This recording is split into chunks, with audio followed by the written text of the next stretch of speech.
मध्य प्रदेश विधानसभा चुनाव 2023 का माहौल गर्माता जा रहा है। कांग्रेस और भाजपा पहले चिंतन कर रही थी, अब भोपाल दिल्ली तक सियासत के गलियारों में आदिवासियों के लिए चर्चा का विषय जयस है, अर्थात जय आदिवासी युवा शक्ति है। जयस ने मध्य प्रदेश में तीसरे मोर्चे के रूप में जयस के 18 समर्थित स्वतंत्र निर्दलीय प्रत्याशी उतारकर चुनावी ताल ठोक दी है।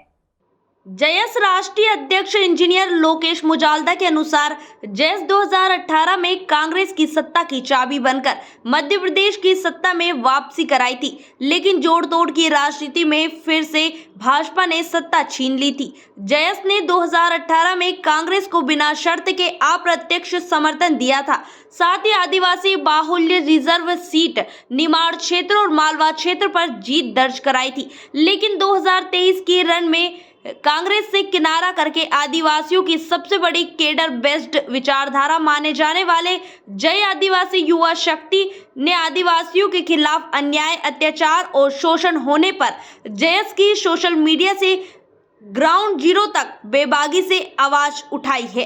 सरकार के खिलाफ आलोचना करते हुए न्यायिक आंदोलन में नेमावर हत्याकांड, सीधी पेशाब कांड, महू केमिकल डंप कांड, खेरकुंडी कांड, नीमच हत्याकांड, महू गोलीकांड जैसे 20 से अधिक बड़े मामलों को उजागर किया।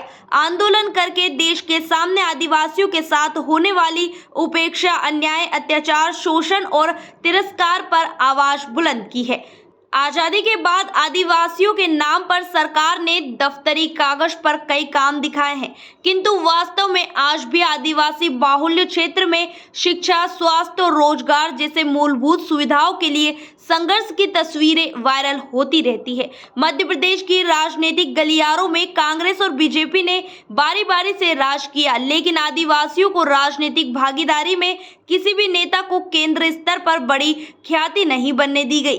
कांग्रेस और भाजपा जैसी राष्ट्रीय पार्टियों के अलावा आदिवासियों के बीच जयस काफी लोकप्रिय है। जयस के चुनावी मूड की वजह से मध्य प्रदेश के राजनीतिक समीकरण बदल जाएंगे, क्योंकि यहाँ देश के सबसे अधिक आबादी वाला राज्य है। यहाँ वर्ष 2011 की जनगणना के अनुसार 22% से अधिक जनसंख्या आदिवासी की है। अब 2023 में लगभग 25% के आसपास मानी जाती है। विधानसभा की 230 में से 47 सीट आदिवासियों के लिए आरक्षित है। इन सीटों पर जयस का सीधा प्रभाव है। साथ ही 80 से अधिक सीटों पर आदिवासी निर्णायक भूमिका में नजर आता है। जयस का चुनावी बिगुल अब शिवराज सिंह और कमलनाथ की चिंता बनकर सामने आया है।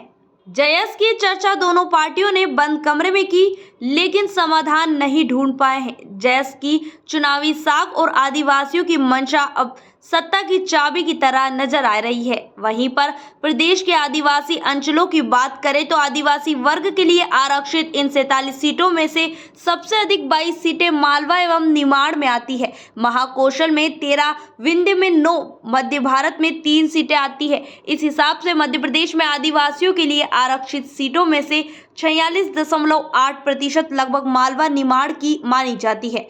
जयस इन सभी सीटों पर प्रभाव रखता है, इसलिए इसे जयस का गढ़ माना जाता है। जयस का राष्ट्रीय कार्यालय इंदौर में स्थित है। जयस के चुनावी रुख के बाद विधानसभा चुनाव को मद्देनजर मालवा निमाड़ में आदिवासी वोटरों को प्रभावित करने के लिए भाजपा कांग्रेस भरसक प्रयास कर रही है। आदिवासी बाहुल्य बड़वानी जिले में 13 नवंबर को प्रधानमंत्री नरेंद्र मोदी तो 12 नवंबर को राहुल गांधी आदिवासियों को लुभाएंगे।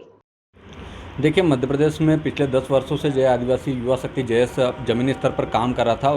हमारा उद्देश्य था कि हम लोग सामाजिक क्षेत्र में, शैक्षणिक क्षेत्र में और राजनीतिक क्षेत्र में युवाओं का नेतृत्व तैयार करेंगे। अब हम लोगों ने युवाओं का नेतृत्व तैयार कर दिया है। हम लोग पिछले 73 मध्य प्रदेश के चुनाव में हम लोगों ने इसका एक्सपेरिमेंट किया था और उस बार लगभग हमारे 1000 से ज़्यादा सरपंच और जनपद सदस्य और जिला पंचायत सदस्य जीतकर आए थे। अब विधानसभा चुनाव में हम लोगों ने ताल ठोकी है और हम लोग कांग्रेस और भाजपा, जो कि हमारे मुद्दों को साकार नहीं कर पाई, पिछले 77 वर्षों से आदिवासियों की उपेक्षा होती रही। सबसे बड़ा आदिवासियों का जो मुद्दा रहा है वो 5वीं अनुसूची का मुद्दा रहा है, शिक्षा को लेकर मुद्दा रहा है, बैकलॉग पदों को लेकर मुद्दा रहा है। इन मुद्दों को पूर्ति नहीं होने के कारण अब आदिवासी जो लोग हैं और जयस के जो लोग हैं वो मजबूर हो चुके थे। इसलिए जयस समर्थित निर्दलीय प्रत्याशी हम लोगों ने 18 जो है मध्य प्रदेश में उतारे हैं, क्योंकि जहाँ जहाँ पर हम लोग मजबूत स्थिति में हैं वहाँ पर हम लोगों ने हमारे जय समर्थित निर्दलीय प्रत्याशी उतारे हैं। जी बिल्कुल, देखिए हम लोगों की एक थीम हम लोगों ने आयोजित की थी कि इस बार जो वो क्षेत्र हमारा है, वोट हमारा है, जनता हमारी है, तो जनता का जो उम्मीदवार होगा, जो प्रत्याशी होगा, जो विधायक होगा, उसको चुनने का अधिकार भी उस जनता का होना चाहिए। इसी एवज में हम लोगों ने वहाँ पर कार्यक्रम किया और जनता ने ही अपने विधायक प्रत्याशी का नाम का चयन किया है और इसी जो हम लोगों ने जो नाम जारी किए वो जनता द्वारा चुने गए नाम हैं। इस तो जनता ही खुद सहयोग कर रही है। हम एक दूसरी थीम हमारी थी कि जनता के जो प्रत्याशी है उनको सहयोग कौन करेगा, तो सहयोग के लिए हम लोगों ने कहा कि 1 मुट्ठी अनाज और 10 रुपये। तो 1 मुट्ठी अनाज और 10 रुपये जनता दे रही है। जनता खुद अपने उम्मीदवार का सहयोग करते हुए पूरे जो विधानसभा क्षेत्र है वहाँ पर घूम रहे हैं, वहाँ पर अपनी जनता के साथ काम कर रहे हैं। इंजीनियर लोकेश मुजालदा, जयस राष्ट्रीय अध्यक्ष।